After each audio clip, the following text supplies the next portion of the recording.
Israel carries out a series of strikes targeting 7 sites in the northern West Bank.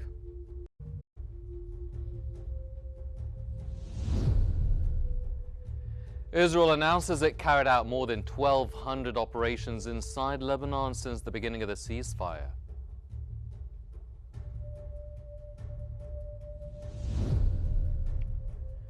And Putin says the Russian and Ukrainian security services remain in contact, meeting in Abu Dhabi on humanitarian issues like prisoner exchanges.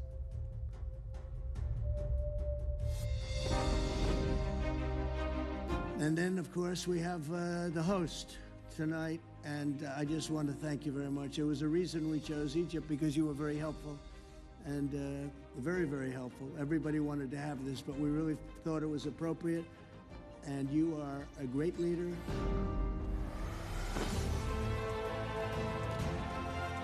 And he's a fantastic man and a fantastic general, by the way. But he's a great president, and I want to thank Egypt and all of your representatives for treating us all so well. Thank you very much.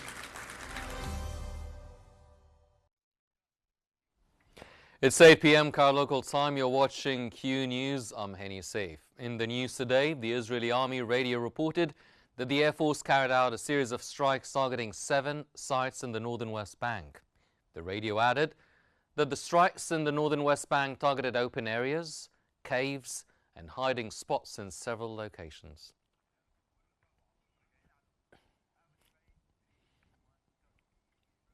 The UNRWA agency confirmed that the Israeli occupation has forcibly displaced 32,000 Palestinians in the West Bank.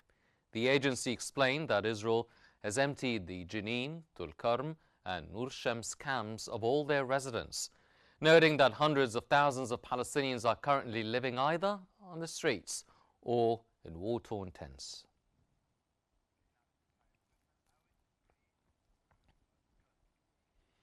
The Palestinian Red Crescent Society reported that 25 people were injured during the Israeli forces' raid on the Tubas governorate in the northern West Bank. The Israeli occupation army claimed that it has seized money and weapons and destroyed shelters belonging to militants. On the second day of the offensive it is carrying out in the northern occupied West Bank. In a statement on the X platform, the army said it had confiscated money, searched buildings, and interrogated dozens of militants in several villages, in conjunction with the 5 Stones operation launched in the occupation forces in the northern West Bank.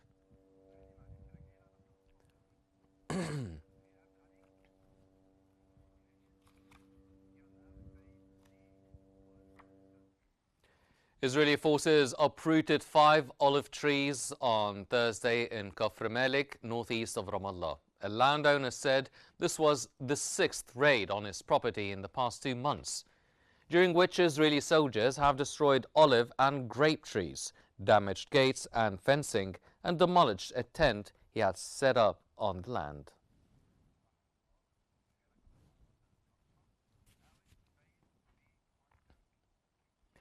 Israeli settlers stormed the Al-Aqsa Mosque compound, protected by Israeli forces. The Jerusalem governorate reported that 1,138 settlers entered in groups through the Mughrabi Gate, conducting tours and performing Talmudic rituals in the mosque's courtyards. Since October 7th of 2023, Israeli forces have increased security at the mosque gates and entrances to Jerusalem's Old City.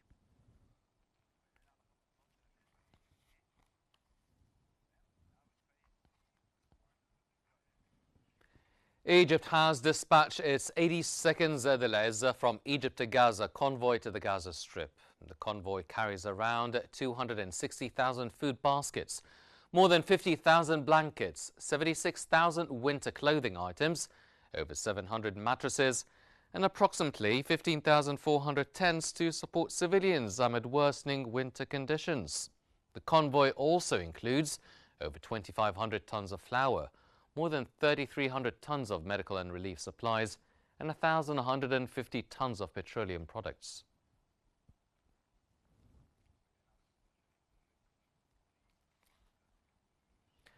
Hamas and the ICRC teams are monitoring search operations for the remaining detainee bodies in the Gaza Strip. Since the U.S. brokered ceasefire on October 10th, all living hostages have been released and 26 deceased hostages returned, with 2 bodies still unaccounted for.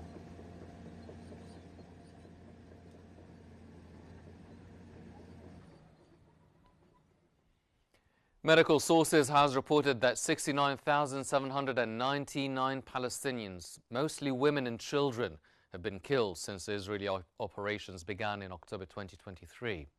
The number of injured had reached 170,972, with many victims still trapped under rubble amid dangerous conditions that hinder rescue efforts.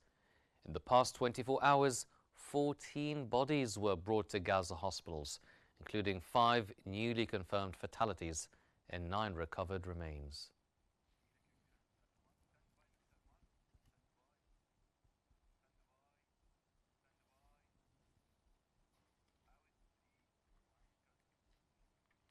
And for more, we now move to Mark Sommers in our newsroom. Mark. Thank you very much, Henny. Yes, we are now joined by the managing editor of Al Ahram, who is Mohammed Az-Al-Din, joining us from Cairo. Thank you very much for being here with us on Qnews.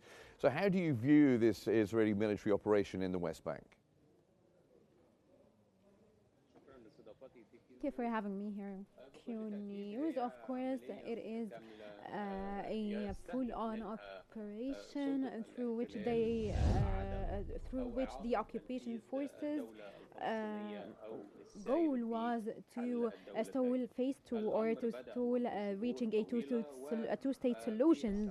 This has started a couple of months ago, and then in the last hours the Knesset actually passed a resolution that allows the occupation army to settle in the West Bank, and so this means that the occupation administration want to divide up the West Bank and its cities, and to take military control of the West Bank, and then also to have administrative control to broaden their settlement in the West Bank. And so these here go against the international law, and the occupation administration has to stop these violations and to stop violating and not honoring the international laws as an occupying force in the West Bank. And so this military operation, and justifying it, is saying that it is to counter terrorism. But actually these operations target the civilians in the West Bank, and they displace them. We've seen today the UNRWA talking about more than 32,000 Palestinians being displaced from their homes in the West Bank. And so this means that the displacement project that failed in Gaza is being attempted again in the West Bank by taking over the West Bank land. And so this is very unfortunate and a violation of the international laws. Well, indeed. And how could Netanyahu do this despite the US opposition to it?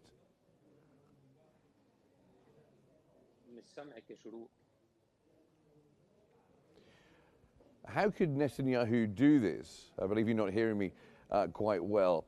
How can Netanyahu do this, the annexation of the West Bank, even though there is strong opposition from Washington? There are international efforts that aim to lessen all the effect of this, and they condemn all these violations and aggressions, and the international community and the US administration, they all need to know, as you know, the US brokered the peace plan, and they need to see Israel for what it really is, and that they are manipulating the Sharm el-Sheikh agreement and also Trump's peace plan. And so what's happening in the West Bank is an Israeli attempt to just not honor and stall things from going towards phase 2 of the Sharm el-Sheikh agreement. And so what's happening, it is a settlement operation and displacing the Palestinians in the West Bank, even though there is no need for that on the security level. And even if they have some security threats, they need to face this lawfully. And so what's happening is a phase of forced displacement in the West Bank, and they're taking control by destroying buildings and homes and not allowing Palestinians and civilians back to their homes. And so this wasn't just in Taubas today. It will actually keep going on to the rest of the cities and the West Bank to isolate them on a military track and administrative track, and to take control of them to prevent a two-state solution and to divide up the Palestinian state and not have contact throughout Palestine. And so what's happening here is a siege, and it is a displacement of the Palestinians, and the international community, the Security Council as well, they need to take action to stop these Israeli aggressions and to stop them from doing the same thing that happened in Gaza in the West Bank. Mohammed Azaldin, you mentioned there the second phase of the agreement. Any military operation in the West Bank is going to hold back the implementation, is it not?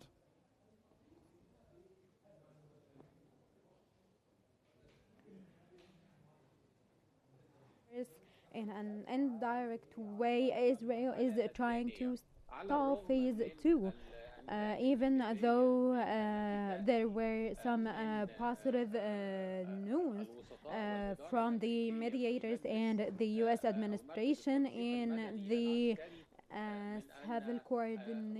Civil Military Coordination Council, that they are actually gathering the countries and deciding on who will take control of the peacekeeping forces, and that Hamas will be disarmed by the end of next April. But still Israel isn't satisfied with this, and they're also hindering a delivery, and they've closed the Rafah crossing from the Palestinian side and allow a delivery from the Egyptian side of the Rafah crossing only through Al-Agan, Karim Abu Salim. And so also Israel wants to deliver the heavy equipment itself and to take control of everything that has to do with a delivery and relief in the occupied Palestinian land. And also there are attempts to not allow some of the forces to enter the region, and for the stabilization forces to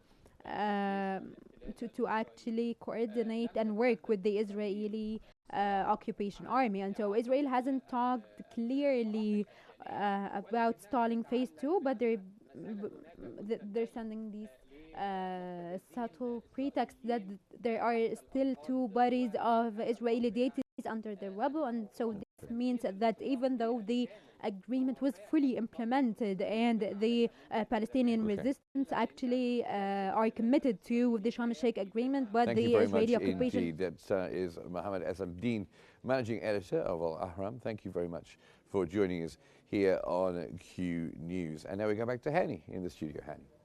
Thank you, Mark. Ladies and gentlemen, on to the latest developments in Lebanon.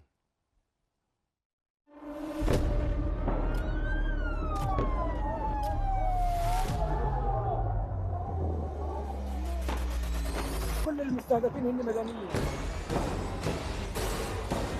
وضع شيء مرعب، شيء بخوف.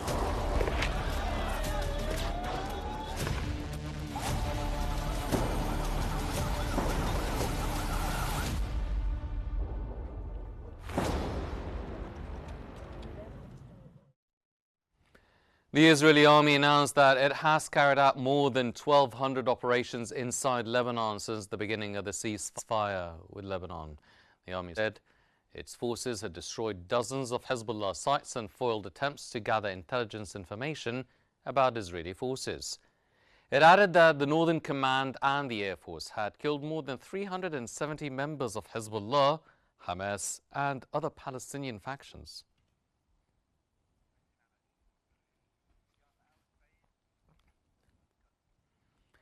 The Israeli occupation military has launched a series of airstrikes targeting villages in Lebanon's Tyre region, coinciding with the one-year anniversary of the ceasefire. Lebanese media reported 4 raids hitting areas including Mahmoudiyeh, Jarmaq, Nab al-Tasa and Al-Aishiyah, with explosions heard across the Shuf and coastal areas. Israeli outlets said the Air Force targeted Hezbollah positions with heavy aircraft activity over the southern towns.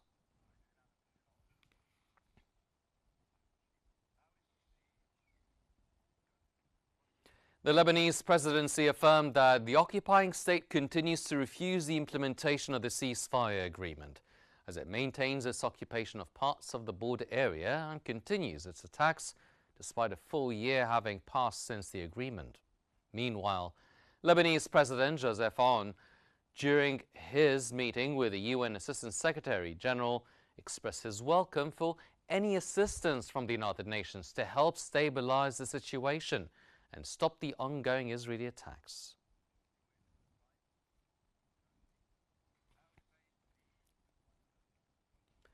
UN Special Coordinator for Lebanon, Jeanine Anis-Plachacher, called on both sides of the Blue Nile line to engage in dialogue to foster mutual understanding and advance security and stability. In a statement, she recalled that last year's cessation of hostilities agreement brought calm after 2 months of clashes and humanitarian suffering, raising hopes for more sustainable solutions amid regional changes. Anis-Plachacher noted that while the strengthened presence of Lebanese forces in the south and key government decisions provide a path towards normalcy, uncertainty along the border continues.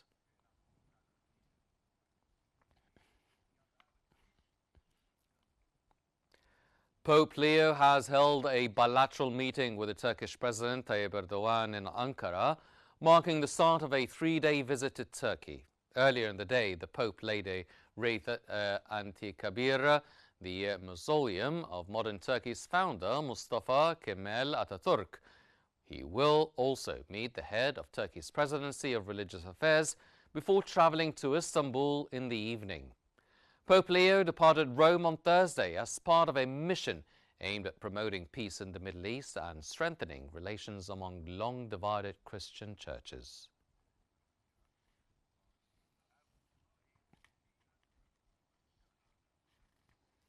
Production at Iraq's Khormor gas field, one of the largest in the Kurdistan region, was halted after a rocket struck a storage facility late Wednesday, causing widespread power cuts. The attack, which caused no casualties, hit a liquid storage tank at the facility, part of a new KM250 project infrastructure partially financed by the US government. Firefighters extinguished the blaze early Thursday, but gas supply disruptions led to an estimated 3,000 megawatt drop in regional electricity generation. Oil exports and production elsewhere in the region were not affected.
Russian President Vladimir Putin said Russian and Ukrainian security services maintain ongoing contact, including meetings in Abu Dhabi focused on humanitarian issues like prisoner exchanges. He praised the UAE for facilitating these efforts and noted US officials unexpectedly joined recent discussions with plans for further meetings in Moscow. Putin also warned that any seizure of Russian assets in Europe would harm the global financial system, particularly the Eurozone, and said Russia is preparing retaliatory measures. He criticized U.S. sanctions against Russian oil firms, saying they undermine emerging diplomatic contacts and create confusion over Washington's intentions.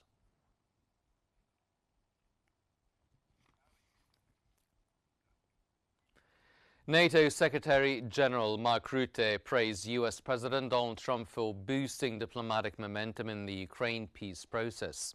Speaking in Reykjavik, Rutte highlighted renewed energy around negotiations as Ukraine continues to defend itself against Russia's aggression.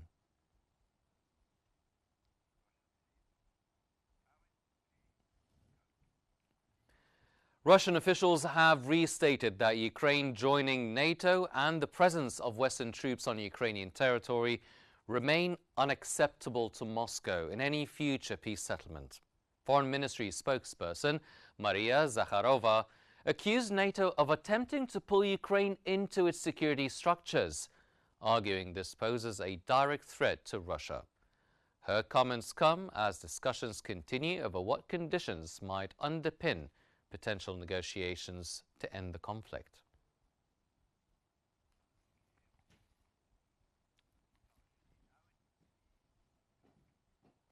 Ukraine Foreign Minister Andriy Sybiha has said that Ukrainian and U.S. negotiating teams will meet soon, with Kiev aiming for concrete results to advance towards a ceasefire. Sybiha said Ukraine also wants a potential Zelensky-Trump meeting to address sensitive issues and stressed the need for progress on a reparation loan, access to frozen Russian assets, and expanding the PURL program. Latvian Foreign Minister Baiba Braze reaffirmed Latvia's support for Ukraine and U.S. efforts to secure peace.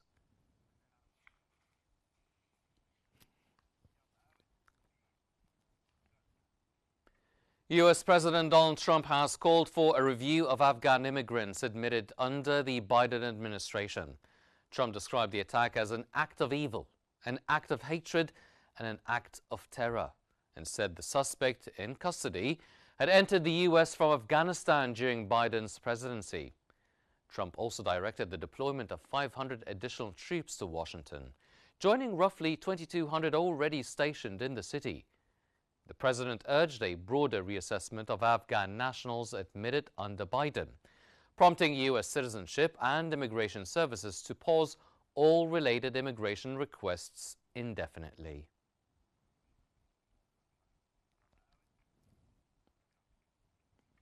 Federal authorities are investigating an Afghan national who shot 2 National Guard members near the White House.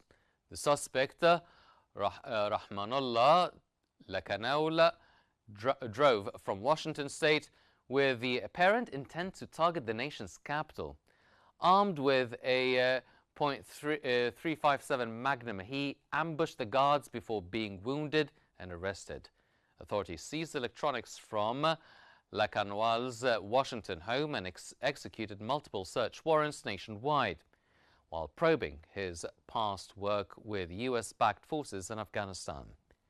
National Guard officials praised the bravery of the wounded soldiers and urged Americans to keep them in their thoughts.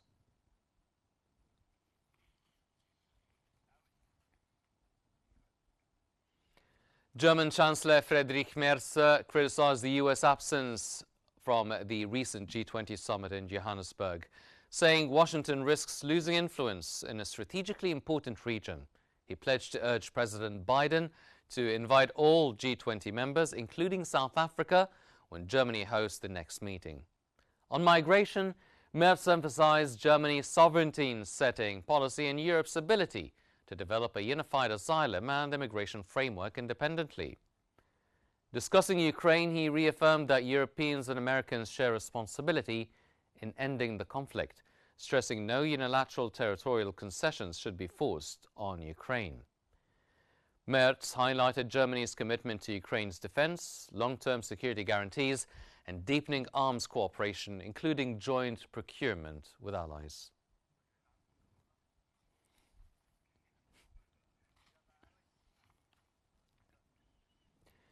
President Emmanuel Macron has announced a voluntary youth military service set to launch by mid-2026, framing it as a crucial step in strengthening France's ability to face accelerating global threats. Speaking at the 27th Mountain Infantry Brigade base in Versailles in the French Alps, Macron called the initiative a major asset for France on the military, moral, civic and republican front, and an act of trust in our youth. The paid 10-month program will be open to 18 and 19 years old and is expected to cost €2 billion. It will begin with 3,000 participants in 2026, scaling up to 10,000 by 2030, with a long-term goal of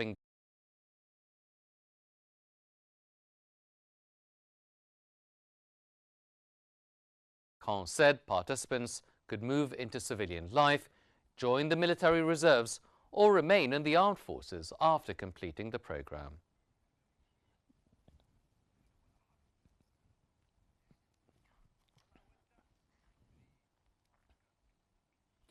A Russian Soyuz MS-28 spacecraft lifted off the Baikonur cosmodrome in Kazakhstan, carrying 2 Russian cosmonauts and 1 NASA astronaut to the International Space Station. The crew consists of mission commander Sergei Kud-Zverechkov, embarking on his second spaceflight, along with first-time flyers Sergei Mikhaev and NASA astronaut Christopher Williams. The spacecraft is set to orbit Earth twice before executing an automated docking with the ISS's Razvet module.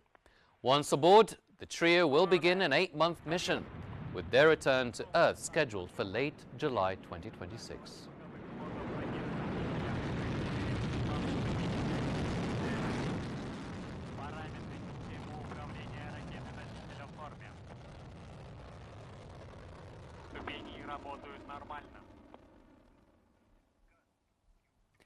China's foreign ministry has demanded that Japan withdraw recent remarks on Taiwan, intensifying a simmering diplomatic dispute between the two countries. Chinese foreign ministry spokesperson Guo Jiakun sharply criticized Takahashi for ignoring key post-war agreements, including the Cairo Declaration and Potsdam Proclamation, while giving weight to what he called the illegal and invalid Treaty of San Francisco. Guo accused her of undermining the 4 political documents that underpin Sino-Japanese relations and of challenging the post-war international order. Guo said Takaichi's stance showed she remained unrepentant, alleging she sought to promote the so-called theory that Taiwan's status is undetermined. He warned that such actions damage bilateral ties and disregard United Nations authority.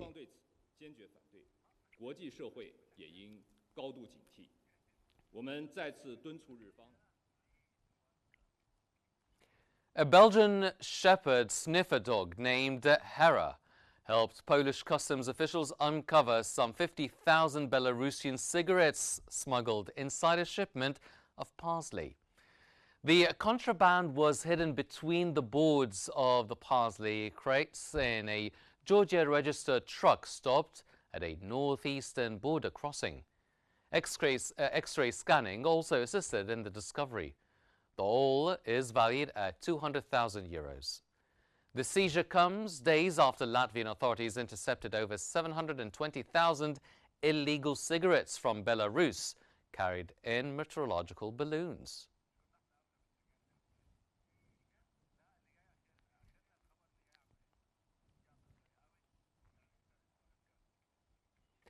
And the African Union condemned the coup in Guinea-Bissau, calling for the immediate and unconditional release of outgoing President Umaro Sissoco Embalo, a day after he was detained by military personnel. The Union called for the immediate and unconditional release of President Embalo and all detained officials. It also urged all parties to exercise maximum restraint in order to avoid any deterioration of the situation.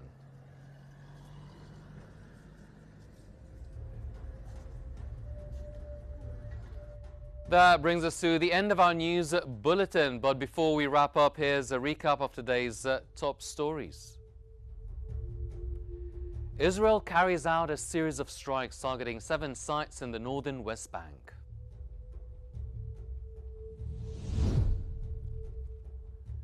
Israel announces it carried out more than 1,200 operations inside Lebanon since the beginning of the ceasefire.